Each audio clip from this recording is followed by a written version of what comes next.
نحمده ونصلي ونسلم على رسوله الكريم أما بعد فأعوذ بالله من الشيطان الرجيم بسم الله الرحمن الرحيم وقيل للذين اتقوا ماذا أنزل ربكم قالوا خيرا۔ پارہ نمبر 14 سورۃ النحل، رکوع نمبر 4، آیت نمبر 30، 31، 32، 33 اور 34۔ وقیل اور کہا جاتا ہے للذین اتقوا ان لوگوں سے جو پرہیزگار ہے، ماذا انزل ربکم کیا نازل کیا ہے تمہارے رب نے، قالو وہ کہتے ہیں خیرن خیر نازل کیا ہے، نیک اور اچھی باتیں نازل کی ہے، للذین ان لوگوں کے لیے احسنوا جنہوں نے نیکی کی ہے، فی ہذہ الدنیا اس دنیا میں، حسنۃ بدلہ ہے نیکی کا، ولدار الآخرۃ خیر اور یقیناً آخرت کا گھر بہتر ہے، ولنعم اور بہت ہی اچھا ہے، دار المتقین پرہیزگاروں کا گھر، جنات عدن باغات ہے، عدن ہمیشہ کے، یدخلونہا جس میں وہ داخل ہوں گے، تجری جاری ہوگی، من تحتہا اس کے نیچے، الانہار نہریں، لہم فیہا ما یشاءون ان کے لیے ان میں ہوگا جو کچھ وہ چاہیں گے، کذالک یجزی اللہ المتقین اسی طرح اللہ جزا دیتا ہے پرہیزگاروں کو، الذین تتوفاہم الملائکۃ جن کے روح فرشتے قبض کرتے ہیں، طیبین اسی حال میں کہ وہ پاک ہوتے ہیں، یقولون وہ ان سے کہتے ہیں، سلام علیکم سلامتی ہو تم پر، ادخلوا الجنت داخل ہو جاؤ جنت میں، بما کنتم تعملون ان اعمال کے بدلے جو تم کرتے تھے، هل ينظرون کیا یہ لوگ انتظار کر رہے ہیں، الا مگر ان تأتیہم الملائکہ کہ آئے ان کے پاس فرشتے، او یأتی امر ربک یا آ جائے حکم تیرے رب کا، کذالک فعل الذین من قبلہم اسی طرح کیا تھا ان لوگوں نے جو ان سے پہلے تھے، وما ظلمہم اللہ نے ظلم نہیں کیا تھا، ولکن کانوا انفسہم یظلمون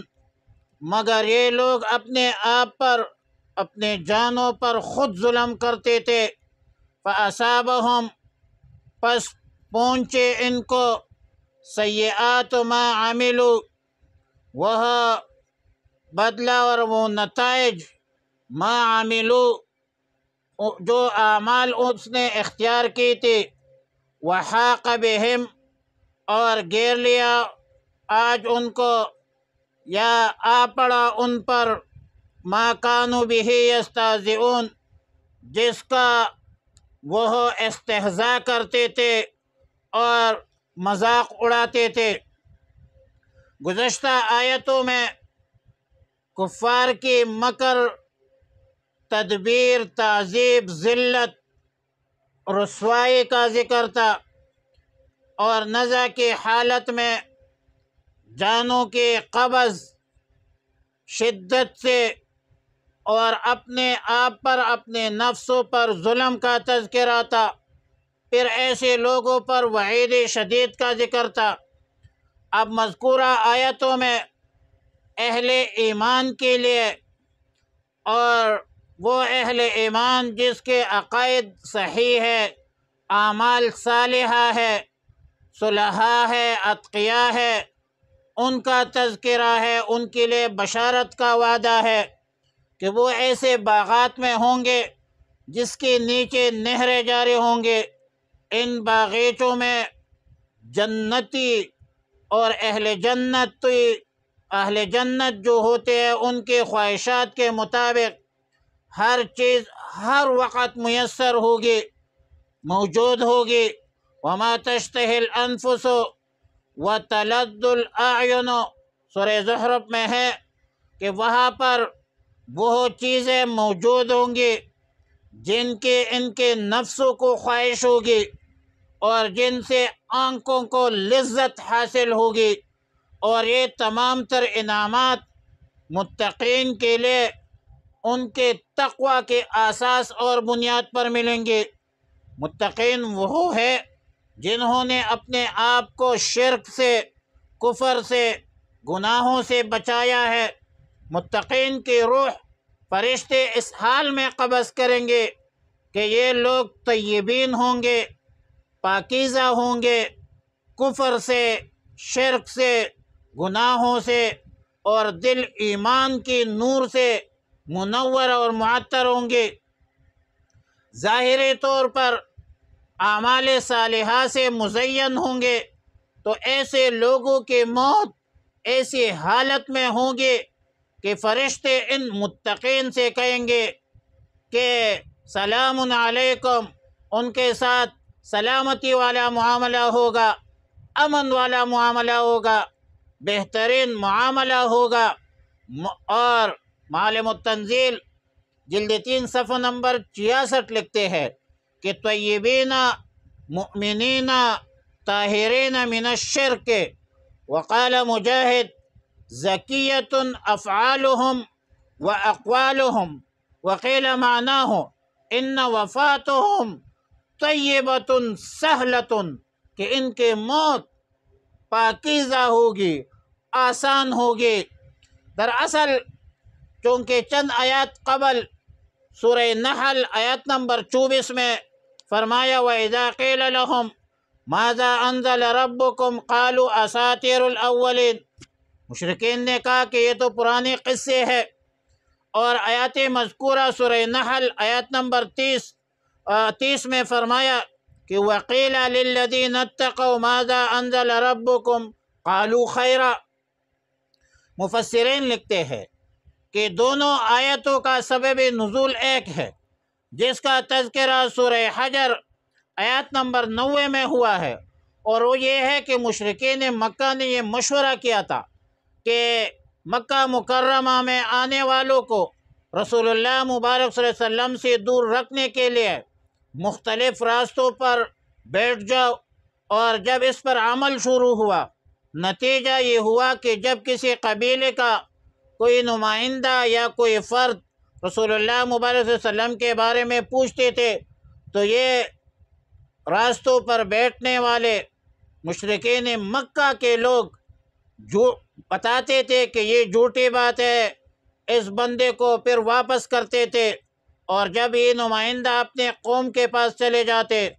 تو قوم ان سے دریافت کرتے تھے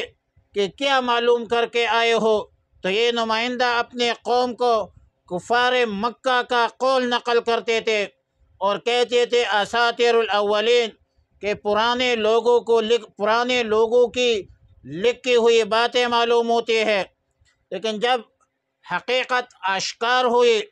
کوئی ذمہ دار شخص رسول اللہ مبارک صلی اللہ علیہ وسلم تک پہنچ جاتے، مسلمانوں سے راستے میں ملاقات کر لیتے، تو اہل ایمان جواب دیتے تھے کہ رسول اللہ مبارک صلی اللہ علیہ وسلم کی دعوت حق ہے، اور وقالوا خیرا، اللہ کی طرف سے خیر نازل ہوا ہے، نیک باتیں نازل ہوئی ہے، صلاح اور فلاح کی باتیں ہیں، فائدے اور نفع کی باتیں ہیں۔ اور جب مومنین کا جواب سنتے تھے تو پھر یہ ذمہ دار یا نمائندہ مطمئن ہو جاتا، اور جب یہ نمائندہ شخص اپنے قوم کے پاس چلے جاتے، اپنی قوم کو مطمئن کر لیتے۔ تو یہی ایک کشمکش تھی، جو دعوت میں رکاوٹ ڈالنے والے بھی موجود تھے اور دعوت میں جدوجہد کرنے والے بھی موجود تھے۔ معلوم ہوتا ہے کہ دین اور دینی تعلیمات روکنے کے لیے بھی ایک طبقہ لگا رہے گا، جبکہ دوسرا دیندار طبقہ دین کی اشاعت، تبلیغ اور جدوجہد میں اعلاء کلمت اللہ کے لیے لگا رہے گا، دین کی سربلندی کے لیے وقت، مال، جان کی قربانی دے گا۔ اور ظاہر ہے کہ بروز قیامت دین حق میں رکاوٹ ڈالنے والوں کو دنیا میں بھی عذاب ملیں گی۔ قیامت کا عذاب تو دردناک، المناک ہے، جبکہ مومنین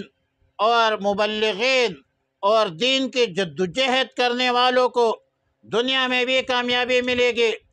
آخرت میں بھی کامیابی ملے گی۔ اور آیت نمبر 33 میں فرمایا هل ينظرون الا ان تأتيهم الملائکۃ او یأتی ربک۔ دراصل اہل کفر دعوت حق قبول کرنے سے انکاری تھے اور کفر پر اصرار کرتے تھے۔ واضح دلائل، آیات بینات سامنے آنے کے باوجود ہدایت سے اعراض کرتے تھے، روگردانی کرتے تھے۔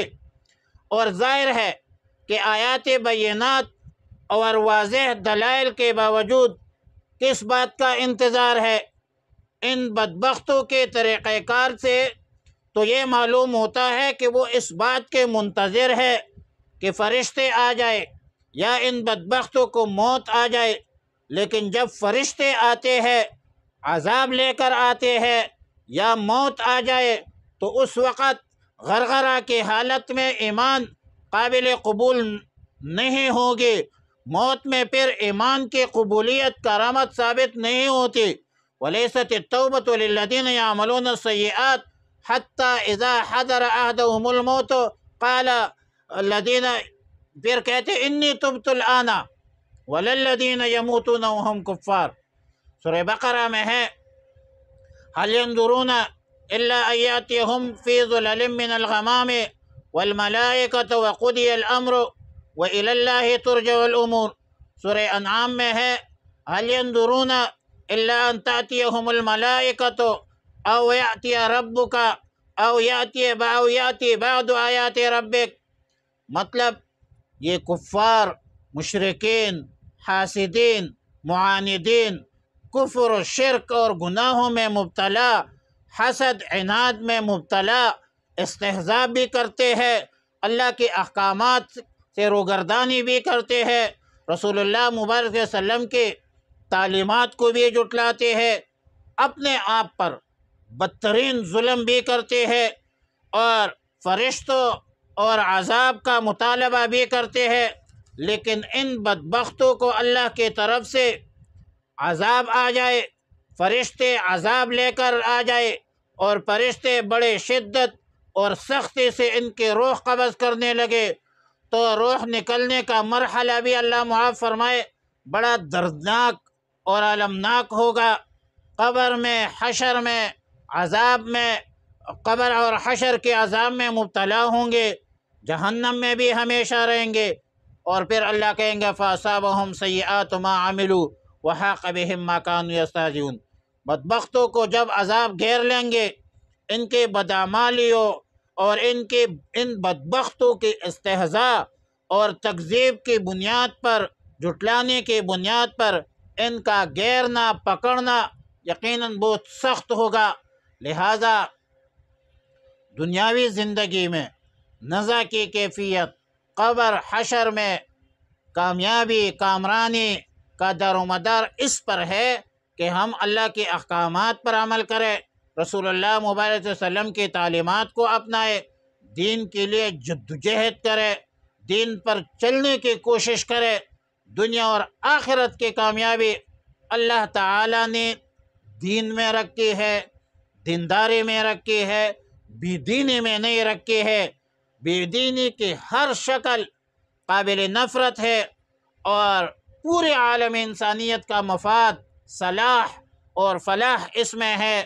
کہ اللہ رب العالمین کے احکامات اور رسول اللہ مبارک صلی اللہ علیہ وسلم کی تعلیمات پر عمل کرے، اور اس میں پورے عالم انسانیت کی نجات ہے، کامیابی ہے، کامرانی ہے، خوشحالی ہے۔ وآخر دعوانا الحمد للہ رب العالمین۔